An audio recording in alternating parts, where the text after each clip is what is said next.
Shalom, shalom, shalom, frères et sœurs, shalom, que le nom du Seigneur soit encore béni ce soir. Merci Seigneur pour ta fidélité, ton amour et ta grâce, Père. Nous te recommandons encore, Seigneur, ces temps de partage. Et nous te disons merci. Merci pour ta fidélité. Merci pour ta parole. Merci pour ce que tu fais. Il est écrit dans les Saintes Écritures, Seigneur, que ta parole est une lampe. Ta parole est une lumière, Seigneur.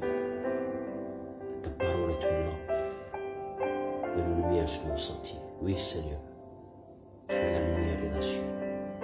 Éclaire-nous encore ce soir. Parle à tes enfants, Seigneur. Parle à nos cœurs. Nous voulons, Seigneur, Père, glorifier ton Seigneur, Papa, et nous édifier les uns les autres. Merci pour ton amour. Merci pour ta miséricorde. Merci pour ta sainte grâce, Seigneur. Nous te bénissons, Seigneur. Souviens-toi de tous ceux qui sont malades, de nos frères et sœurs. Nous voulons que seule la vérité de l'Évangile soit prêchée, annoncée. Nous voulons être des sentinelles qui crient, qui annoncent ton chauffard, Seigneur, jusqu'à ta venue. Père Saint, merci pour ton amour et ta grâce. Glorifie encore ton nom ce soir. Parle à tes enfants. Que l'Esprit du Seigneur nous parle et nous enseigne ses voies. C'est en ton nom, Père, Yahushua, Mashiach, que nous avons ainsi prié. Amen. Shalom, frères et sœurs, shalom. Voilà, nous allons encore partager ce soir, partager la parole de notre Seigneur. Voilà, nous voulons encore ce soir manger des mets succulents. Parce que le Mashiach est à la porte. Voilà. La Bible nous parle de petits troupeaux. Donc ceux et celles qui vont rester avec l'évangile pour sont peu. Voilà. Parce que l'apostasie bat son plein. Voilà. Beaucoup d'enfants du Seigneur abandonnent la vérité dans ces derniers temps. Mais nous ne voulons pas être de ceux qui se retirent pour se perdre, mais de ceux qui ont la foi pour sauver leurs âmes. Et nous prions au Seigneur que le dépôt que nous avons reçu, nous puissions le garder jusqu'à la fin. Voilà. Afin de hériter aussi cette couronne, car le nom de Yahweh, Yahushua, est le seul héritage que nous avons reçu. La Bible déclare dans Acte 4, à partir du verset 12, qu'il n'y a aucun autre nom par lequel nous devons être sauvés, si ce n'est que le nom du Mashiach, Yahushua. Oui, c'est toi le salut, Papa. C'est toi le salut.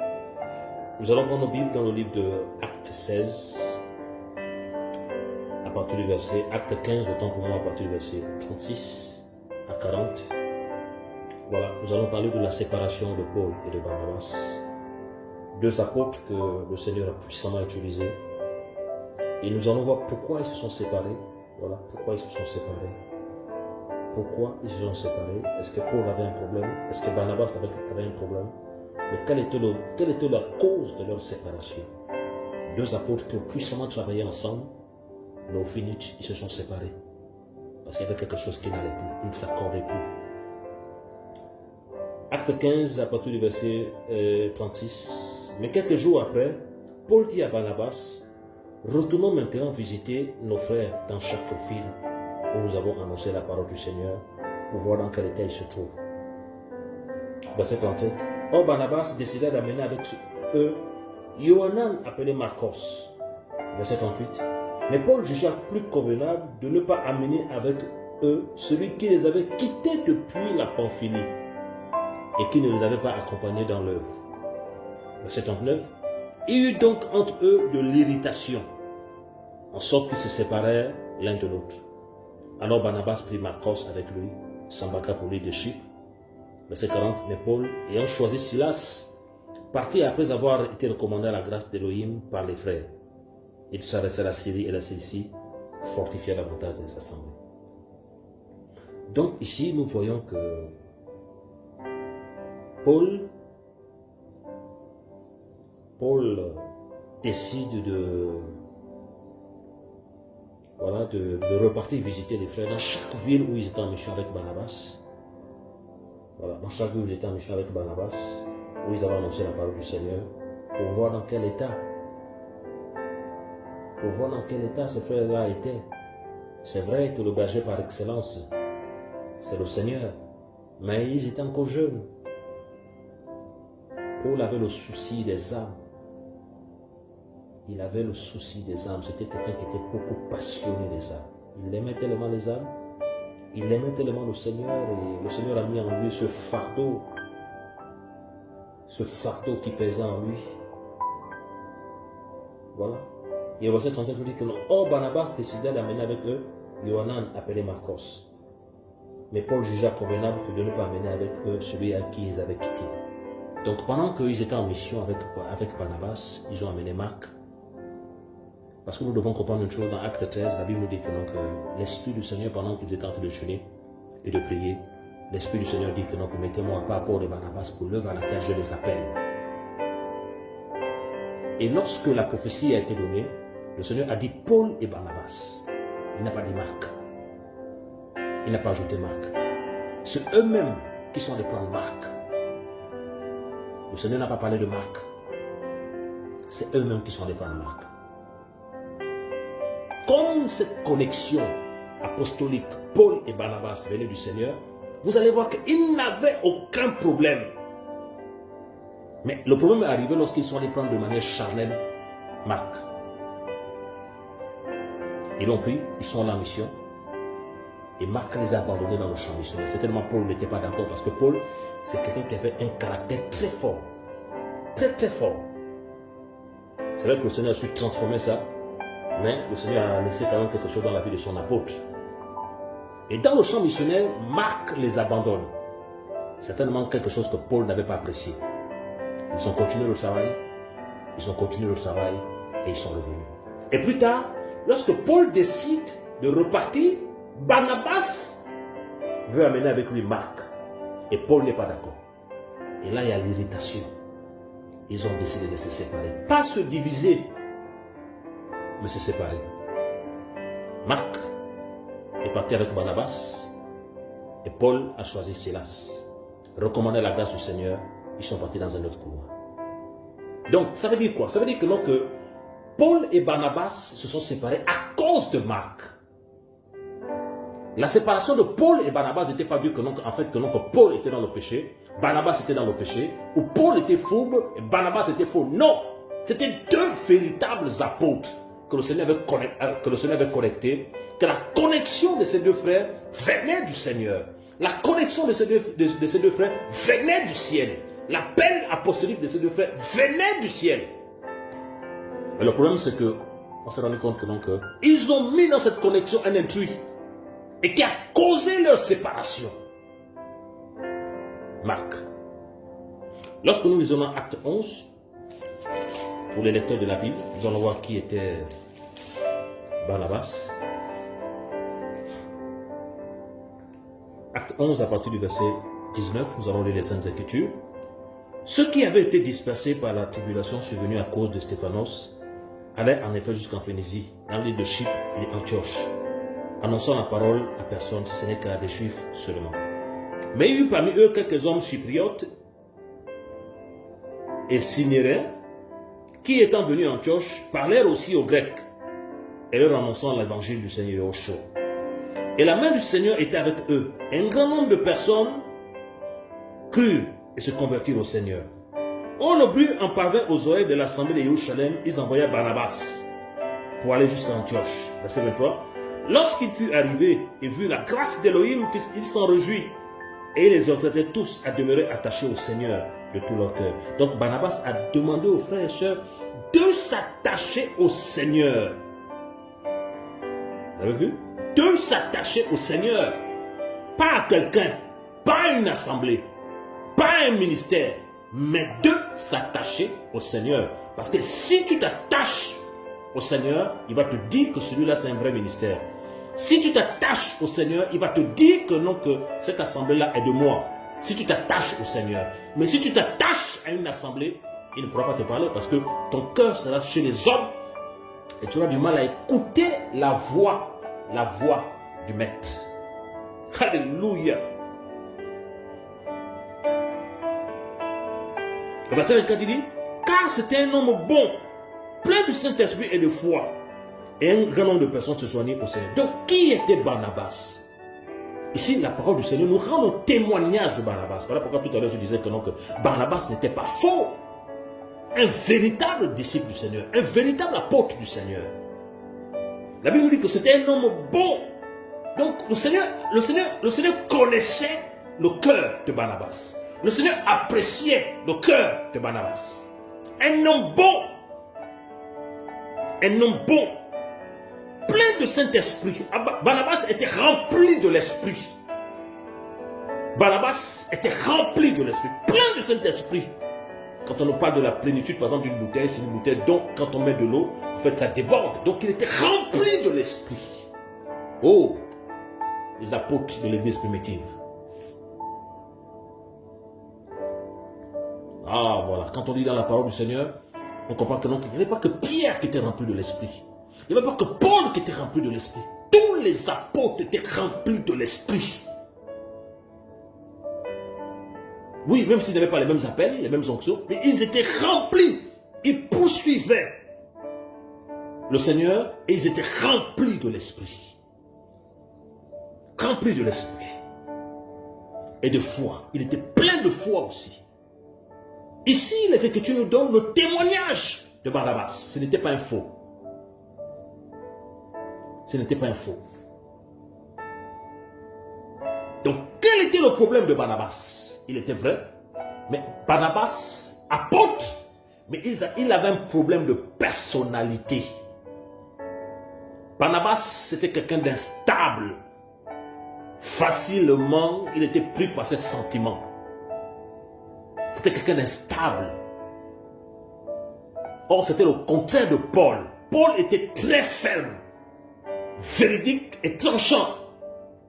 Paul avait un caractère ferme. On peut appeler ça le caractère apostolique. Quelqu'un de très ferme qui ne jouait pas. Alors, ce n'était pas le cas de Barnabas. Nous allons voir ça dans Galates. Voilà, pour ceux qui aiment la parole du Seigneur. Galates 2 à partir du verset 11. Mais lorsque Pétros vient en Antioche, je lui résistais en face parce qu'il était condamné. Hey, Paul, il a résisté à Pétros en face. Pierre, prédicateur de la parole. Première prédication, 3000 âmes. Pierre, Pétros, les paralytiques ont marché. Pétros, résurrection des morts. Pétros, l'ombre. Les gens se relevaient. Mais Paul dit qu'il a résisté Pétros en face. Quel caractère que Paul avait. Il a résisté en face. Car avant la venue de quelques personnes de la part de Jacob, il mangeait avec les nations. Mais quand il fut venu, il se cacha, se sépara d'elle, craignant ceux de la circoncision. Verset 13. Les autres juifs aussi agirent d'une manière hypocrite envers lui, de sorte que même Barnabas fut entraîné par leur hypocrisie. Est-ce que là encore nous voyons le comportement de Barnabas? Nous voyons que Pierre tombe dans l'hypocrisie, Barnabas le suit. Vous avez vu? Barnabas le suit. Et pourtant on a lu dans Acte 11 que Barnabas était plein d'esprit, un homme bon et de foi, mais il avait un problème de caractère. Il avait un problème de personnalité. C'était quelqu'un qui était instable.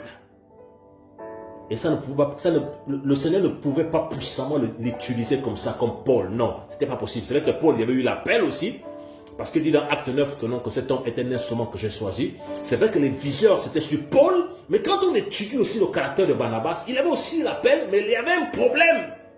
Le problème profond qu'avait Barnabas, c'était le caractère. Barnabas n'avait pas de caractère. C'était un sentimental. Il faisait des choses en fonction des hommes. Il avait le cœur lié aux hommes, pas au Seigneur. Et pourtant, il avait un véritable appel, Barnabas.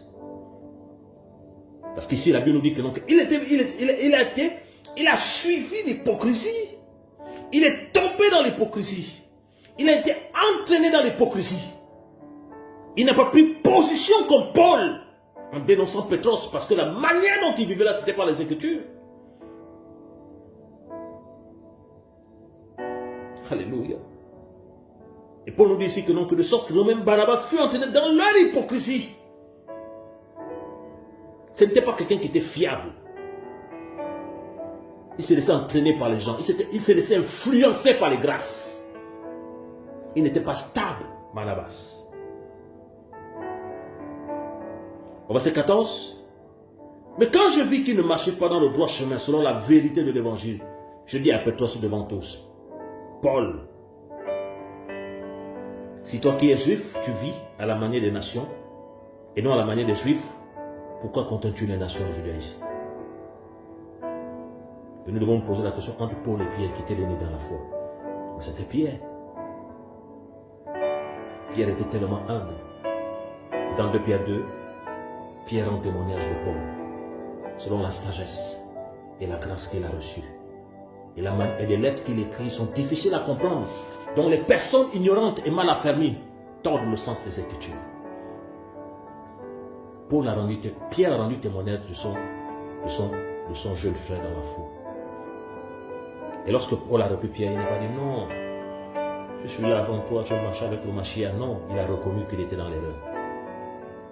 Le même Pierre, en acte 11, lorsqu'il allait chez Tabitha et chez Corneille, lorsqu'il est venu à Yerushalem, ses frères n'étaient pas d'accord. Pierre, il a expliqué comment le Seigneur l'a visité. Et la Bible déclare que le cœur des apôtres a été apaisé. Pierre était quelqu'un de très transformé, très transformé.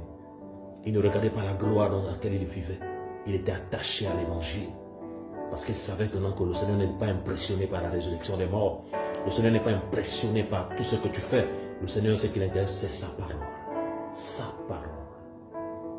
Et lorsque dans Acte 11, les apôtres étaient fâchés contre lui, ils pouvaient dire que non, que mais moi je me sépare de vous parce que j'ai l'onction, j'ai la grâce. Non! Il a compris que le corps est un. Et si les autres ne sont pas d'accord, il faut les expliquer. Et je bénis le Seigneur parce qu'au temps des apôtres, ils n'étaient pas hypocrites comme ce qu'on voit maintenant. Ce qu'on voit maintenant, c'est que quelqu'un a quelque chose contre toi, il ne te dira jamais.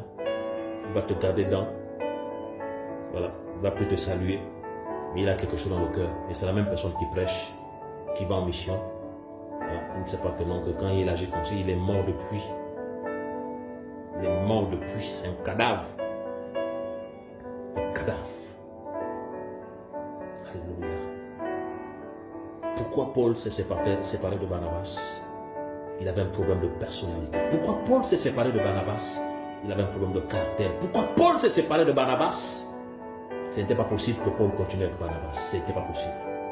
Il était trop dans le sentiment. Trop dans le sentiment. Trop dans le sentiment. La preuve en est que, que quelqu'un qui les a abandonnés sur le chemin de la mission, il a récupéré la personne, il est parti. Et qu'est-ce que nous voyons? On n'a plus jamais entendu parler de Barnabas. On n'a plus jamais entendu parler de Barnabas. Il y a des erreurs qu'il ne faut pas faire. Le projecteur n'était pas sur Barnabas, c'était sur Paul. C'était sur Paul. Je ne sais pas, certainement ce n'était pas le temps qui se sépare. Mais le projecteur n'était pas sur Barnabas, c'était sur Paul. C'était sur Paul. Et Paul a continué son travail. Et on a vu le fruit du travail apostolique de Paul. Le travail apostolique de Paul. Alléluia. Ce message est un message prophétique. Et je prie que les vrais enfants du Seigneur, avant de se connecter avec les gens, prient. Parce que nous sommes tellement infiltrés. Tellement infiltrés. Quelqu'un va se dire ancien, alors que c'est un démon incarné. Quelqu'un va se dire pasteur, alors que c'est un sataniste. Quelqu'un va se dire ça, alors qu'il n'a jamais été du Seigneur. Et leur travail, c'est de captiver les âmes inoffensives. Des gens naïfs qui n'arrivent pas à discerner.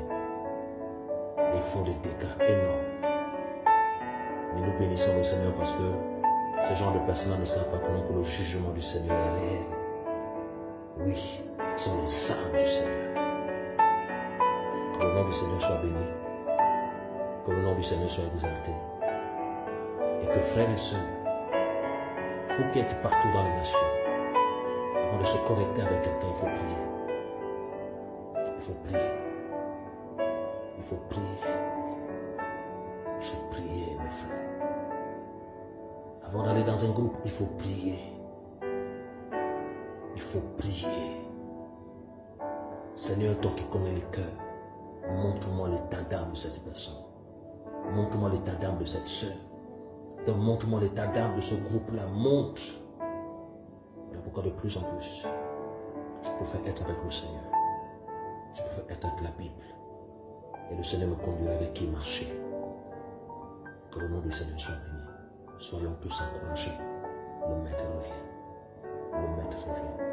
Prions pour ne plus avoir la peur des hommes. Prions pour ne plus chercher à avoir l'approbation des hommes. Prions pour que seul Yahweh nous conduise dans le chemin de la lumière. Prions pour les frères et sœurs. Prions les uns pour les autres. Que toute la gloire revienne à celui qui est, qui était et qui vient. L'Aleph et le Tav. Yahushua, Mashiach, notre Seigneur